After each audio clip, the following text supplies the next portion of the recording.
Howdy folks, greetings. Now today, I've just been thinking in the van. I mean, this is what I do when I decide to put out a video. I'll just be driving along thinking, I think, do you know what, I'm going to share this with you guys.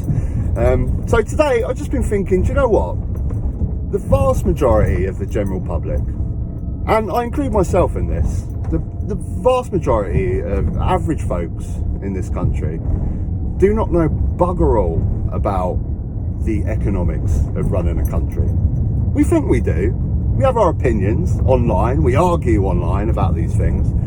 But generally, the vast majority of us have not the faintest idea what is actually involved on the economics of trying to run a country. Now, of course, in the news, big news this week, we've had the heating allowance for pensioners, and like I say, everyone's sort of arguing online, or not even necessarily arguing, just sharing their opinions. You know, we need to do this because we've got a 22 billion black hole, and then other people come out saying that's rubbish. Don't need to do that. You can just borrow money. We don't even have to cut the child benefit. We can borrow money. We can do quantitative easing. Other will will go, what are you talking about? Quantitative easing. You pump money into the economy, inflation will go up.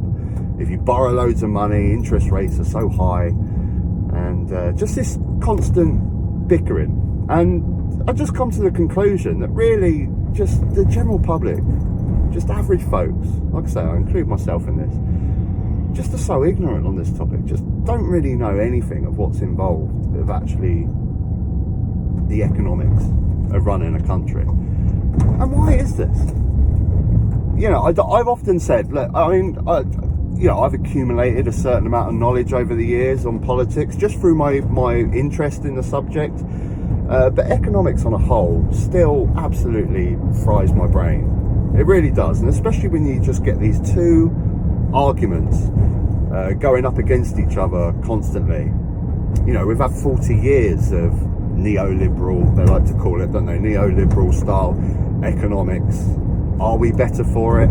Are we a better society for it? And then the other argument comes out of, like I said, borrowing, quantitative easing. They say you can't do that. It's just back and forth, back and forth, back and forth endlessly.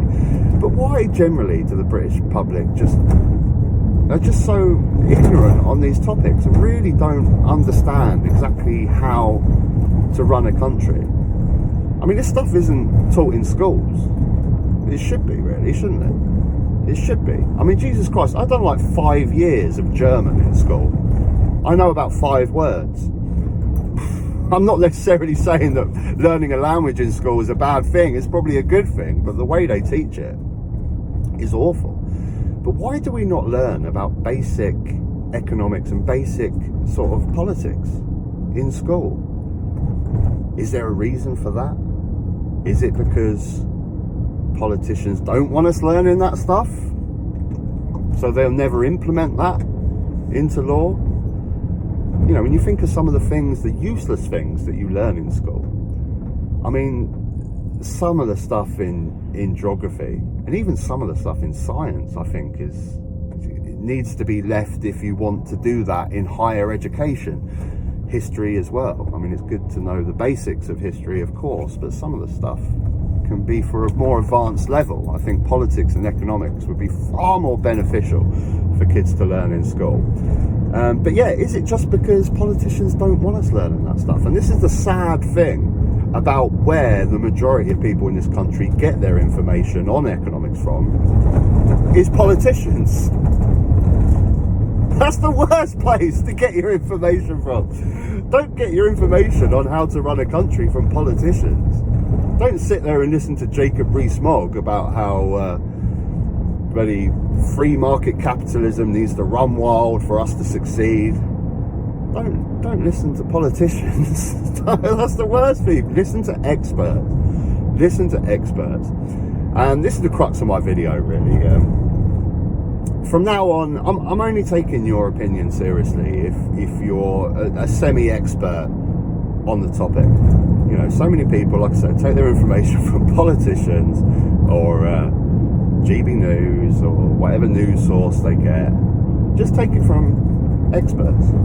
And that's what I want to go and do going forward. So I'm excited. Next week we should have the first episode of my podcast out. I'm really excited. Podcast / YouTube video, whatever it is, where I start talking to people and finding out, because this is what my YouTube journey has been about, really. I've never proclaimed to be some sort of expert on politics. I have my opinions, but generally I'm just on a quest for knowledge. I want to learn. I'm a sponge. I want to learn these things. I really want to get my head round the different economic models.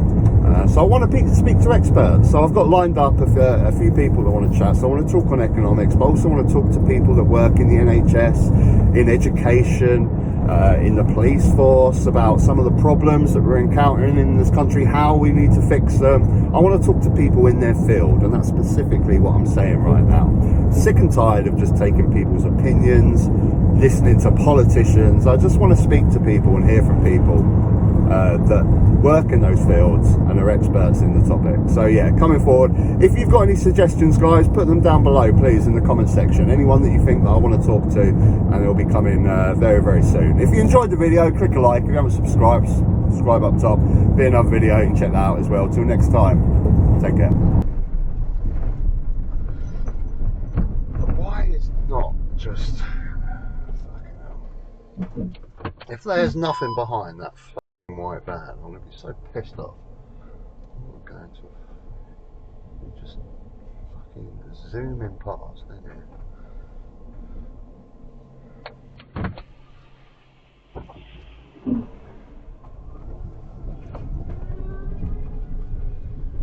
Oh my god, all he had to do was just back up 2 meters. I have to reverse all the way back. Absolute piss take.